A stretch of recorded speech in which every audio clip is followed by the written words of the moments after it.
Saudações, sejam muito bem-vindos a mais uma edição do seu podcast número 1, é o EstradaCast, que entra em sua casa todas as quartas-feiras para lhe trazer o melhor sobre o Código de Estrada moçambicano. Hoje nós vamos falar de um assunto super interessante, que é as regras básicas de estacionamento e de paragem. Para si que está na escola de condução, este é um tema que ocorre muito nos testes teóricos da escola de condução. E para nos ajudar a entender melhor sobre este tema, temos aqui a nossa convidada residente, a agente Oxana Cuco, ela que é representante da Polícia de Trânsito a nível da cidade de Maputo. Mas antes mesmo de cumprimentar a agente Oxana Cuco, queremos agradecer a si por nos acompanhar no Instagram, no Facebook, e lhe convidamos a nos seguir lá no nosso canal do YouTube. Agente Oxana Cuco, saudações, como é que está? A todos internautas de saúde, está tudo bem. Também nas ocorrências está tudo bem.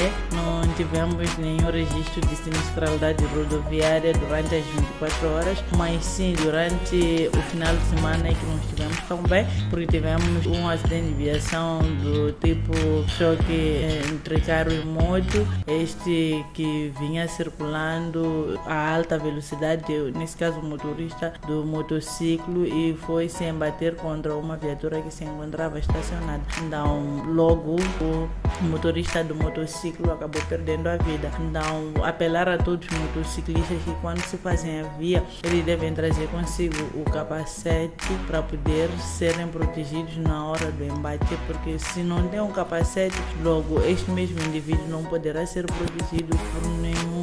A própria proteção é ele mesmo. Então, essa situação que tivemos, mas além disso, estivemos bem durante esses dias até a data de hoje. Bom, temos aqui uma notícia má e uma notícia boa. A notícia boa tem a ver com as últimas 24 horas que estivemos bem. Sim. Certo. Mas olhando para as últimas 48 horas, temos a situação do motorista. Não, foi do final de semana. Foi o final de semana. Sim. De segunda até hoje está tudo bem. Está tudo bem. Nas últimas 72 horas está tudo bem. Continuemos assim. Queremos endereçar as nossas condolências para a família do motociclista e reiterar mais uma vez o que a gente Oxana disse, o uso dos acessórios de segurança, no caso é o capacete. Sim. Aqui surge uma pergunta, gente Oxana. Nessas situações, ele embateu num carro que estava estacionado. Sim. Embateu numa viatura que estava estacionada. Alguma coisa acontece ou alguma responsabilidade? Uma pergunta meio retórica, mas é mesmo só para esclarecer. O dono do carro estacionado tem alguma responsabilidade? Não tem nenhuma responsabilidade, porque estava estacionada no lugar próprio para fazer o estacionamento. Então, só se não estivesse no lugar apropriado para fazer o estacionamento, aí sim iria ser passado uma certa responsabilização por ele ter talvez estacionado mal o seu veículo. Certo. Sim. E é mesmo sobre o estacionamento que vamos falar hoje. Veio mesmo a calhar. Hoje vamos falar, a gente Oxana, das regras básicas do estacionamento e de paragem. Primeiramente, gostaríamos de saber da gente Oxana o que nós podemos entender por estacionamento. Estacionamento é a imobilização de um veículo que não constitua a paragem e que não seja motivada por circunstâncias próprias da circulação. Então, essa aqui é a definição do estacionamento. E como é que nós podemos diferenciar o estacionamento da paragem? A paragem é a imobilização do veículo por um período ou por um tempo estritamente necessário para a saída ou a entrada de passageiros ou de ocupantes dentro de um veículo. Enquanto que o estacionamento já exige que a pessoa pare o seu veículo e abandone esta mesma viatura. Uma recapitulação. No estacionamento, nós paramos e abandonamos. Aí estacionamos. Enquanto que a paragem, nós paramos e ainda nos mantemos no volante. Certo. E a gente Oxana disse que na paragem é mesmo para descarga ou saída e entrada de passageiros. Sim. Então podemos dizer que a paragem é momentânea, tem um tempo determinado, e o estacionamento é mais ou menos indeterminado em questões de tempo. Sim, é indeterminado, porque eu vou chegar no serviço, por exemplo, às 6 horas, estaciono a minha viatura, vou ficar até 15h30. Enquanto que a paragem já são alguns minutos vou fazer uma pequena paragem, estou a deixar alguém, ou estou a fazer uma pequena paragem porque quero entregar uma coisa a uma certa pessoa. Sim. Bom, agente Oksana, eu vou apresentar 3 sinais de trânsito e eu gostaria que a agente Oksana pudesse nos explicar o significado de cada um. Afinal, temos alunos, estudantes da escola de condução que se deparam com os sinais de trânsito e é uma dificuldade para eles interpretarem esses sinais. São esses 3 sinais de trânsito. Como é que a agente Oksana pode nos ajudar a interpretar estes sinais? O S, que está dentro de uma orla vermelha, fundo branco, fala-nos de paragem proibida. Sim. Quando encontramos um sinal onde existe S com uma barra vermelha, temos que saber que trata-se de uma paragem proibida. Enquanto que quando encontramos a letra P, também juntamente com a barra vermelha e orla vermelha, estamos perante o estacionamento proibido.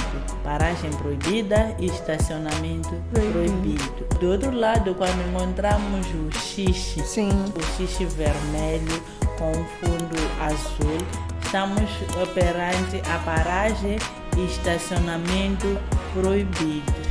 Então temos que saber diferenciar bem. O X está a proibir a paragem assim como o estacionamento, enquanto que o P proíbe simplesmente o estacionamento. Sim. O S proíbe a paragem. Ok, agente Oksana. O S proíbe a paragem. Sim. Onde nós encontramos o S, já que não podemos parar, significa também que não podemos estacionar?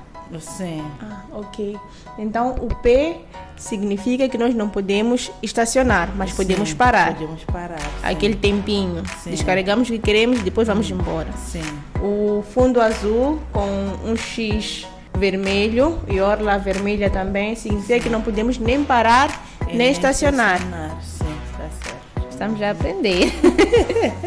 E como é que nós devemos fazer a paragem e o estacionamento fora das localidades? Fora e dentro das localidades, nós devemos recorrer ao artigo 49 do nosso Código da Estrada, no seu número 3 e 4, que fala do estacionamento, lugares onde podemos estacionar, paragem e estacionamento, que diz o artigo 49 do Código da Estrada, e no seu número 3 fala do estacionamento fora das localidades e no número 4 fala do estacionamento e paragem dentro das localidades, onde diz que dentro das localidades a paragem e o estacionamento devem se fazer nos locais especialmente destinados para esse efeito ou pela forma indicada na faixa de rodagem o mais possível do respectivo limite esquerdo.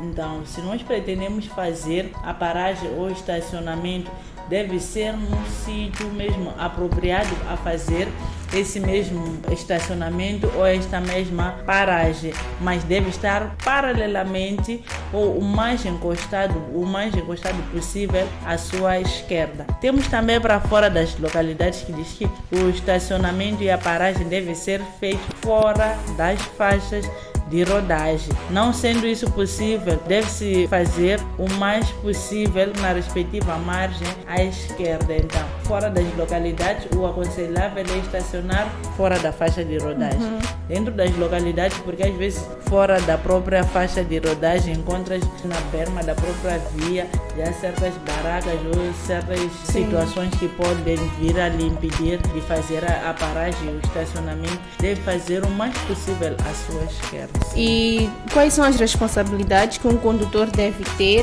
ao estacionar um veículo? O condutor, ao estacionar um veículo, deve prestar atenção se nesse local é proibido ou não o próprio estacionamento. Se for proibido fazer o estacionamento, não pode fazer o estacionamento. Também é proibido estacionar a sua viatura por debaixo de uma ponte. Não pode estacionar o seu veículo. Não pode se estacionar a viatura a escassos metros, talvez, de um cruzamento ou entrocamento. Não se pode também estacionar a sua viatura nas lombas. Então são esses sítios demais que se proíbe o próprio estacionamento. Um mau estacionamento ou uma má paragem por parte do condutor constitui que tipo de contravenção? Constitui uma contravenção contravenção leve. Essas não são contabilizadas nas médias, assim como graves. É uma contravenção leve, mas essa mesma contravenção leve é sancionado o condutor com uma pena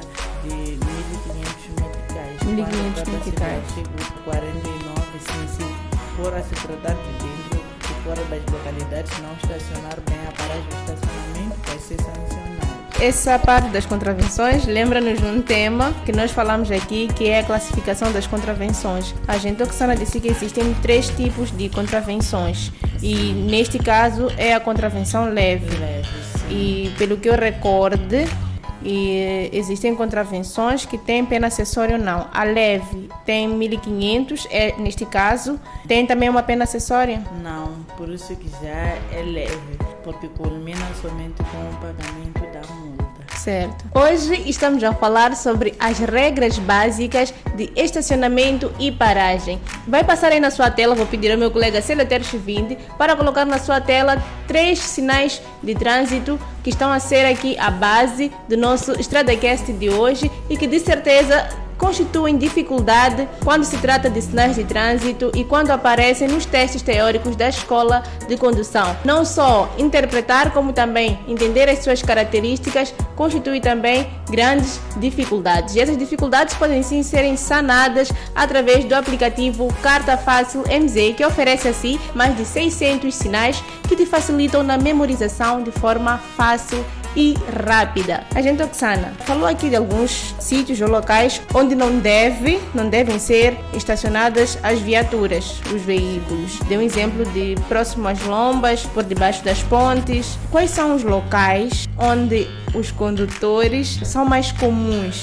de desrespeitarem-se essas regras de estacionamento e paragem? Os locais mais comuns dos condutores desrespeitarem e não cumprirem com a sua própria paragem ou seu próprio estacionamento, por exemplo, nas rotundas. Nós temos visto os condutores a estacionarem por dentro da rotunda. Temos a praça dos combatentes, onde muitos condutores estacionam ali mesmo ao redor da rotunda. Então, aquilo já é uma transgressão. Temos também certos condutores que estacionam e param por debaixo da ponte. Também é uma outra transgressão. Temos certos condutores que param a menos de 20 metros antes dos sinais luminosos. É uma outra transgressão. Então, são transgressões mais comuns que temos visto no nosso dia a dia. Então, a gente depois tem que ir ali passar 1.500 de multa. Aqui, já nos locais proibidos, já trata-se de uma infração de 1.000 meticais. Ok. Aí são 1.000 meticais. Sim, são 1.000 meticais, porque são sítios já proibidos de parar. Enquanto o artigo 49 está ainda a informar que não pode parar dentro das localidades, tem que parar desta forma. Então, aqui já no artigo 50 e 51 já vem enumerar os sítios onde é proibido parar e estacionar. Então, são essas infrações mais comuns que nós temos verificado no nosso dia a dia. E a infração de quem comete esta mesma retrocidade é sancionado com uma multa de 1.000 meticais. Como diferenciar 1.500 de 1.000 meticais? Falou do artigo 49 e agora vem falar dos locais proibidos e nos fala de 1.000 meticais. O artigo 49 fala dos locais onde é proibido estacionar ou da forma como o indivíduo deve estacionar. Diz que no seu número 3 e 4 que se o indivíduo pretende parar ou estacionar, deve encostar o mais possível à esquerda, quando trata-se de dentro das localidades, enquanto que fora das localidades tem que sair da faixa de rodagem, estacionar fora da faixa de rodagem. Sim. Então, quem comete essa atrocidade não consegue cumprir, encostar mais possível à esquerda, ter que tomar os seus passageiros ou largar ou ter que desembarcar certas coisas na faixa de rodagem dentro das localidades. Esse é sancionado com uma multa de 1.500 meticais. Enquanto que o artigo 50 e 51 já fala dos próprios, já está a detalhar os locais onde é proibido parar e estacionar. Certo. Já deu para entender a diferença. Quando a gente falava dos locais onde são proibidos de se estacionar, falou de 10 metros nas passagens de níveis. Nas passagens de níveis. Então, Sim. Isso vem me dar a próxima pergunta. Quais são as distâncias mínimas que devem ser mantidas ao parar ou estacionar em relação a cruzamentos, entrocamentos e outros pontos específicos, como o exemplo da rotunda que a gente aqui mencionou? O artigo 50 diz que a menos de 50 metros dos cruzamentos, entrocamentos ou curvas e lombas de visibilidade reduzida. Então devemos deixar os 50 metros, só depois é que podemos parar ou podemos estacionar. Mas não é o que acontece. Não sei, eu acredito que mesmo o senhor Chivindi tinha essa mania, mas ele aprendeu antes, já parou, já não faz. Mas eu acredito que a Ruth é que ainda nos dá dor de cabeça. Não.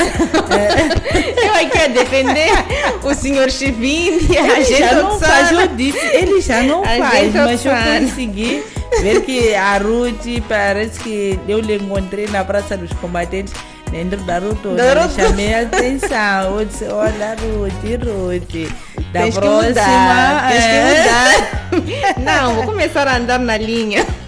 Tá certo, então temos que respeitar. Hoje é minha vez. Hoje é meu dia.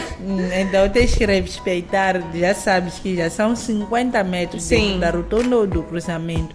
Então esses que param por paralelamento ao sinal luminoso acabam obstruindo a própria sinalização. Vamos dar um exemplo de estar parado uma caminhoneta ou uma chibum. Os outros condutores não vão poder visualizar a sinalização luminosa. Tem o direito de passar ou tem o direito de parar devido a esta mesma viatura. Por isso que o legislador deixou o espaço que os condutores devem cumprir, mas os condutores não têm cumprido. Agente Oksana, existem circunstâncias específicas em que os condutores podemos dizer assim, que quebrar as regras de estacionamento e paragem por estarem temporariamente suspensas essas regras? Pode sim, no caso de existir certas obras nesse lugar ou existir uma certa cova, um buraco que ainda precisa de ser tapado, aí pode sim obstruir essa mesma paragem e ir-se ocupar um outro sítio para fazer a paragem e o estacionamento.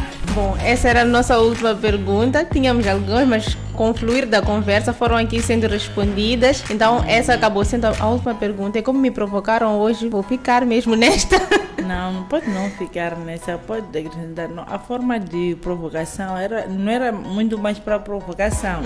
Nós só estávamos a dizer aquilo que aconteceu. Para me sensibilizar. Voltar, sim, a cometer mais o mesmo erro. Tudo bem.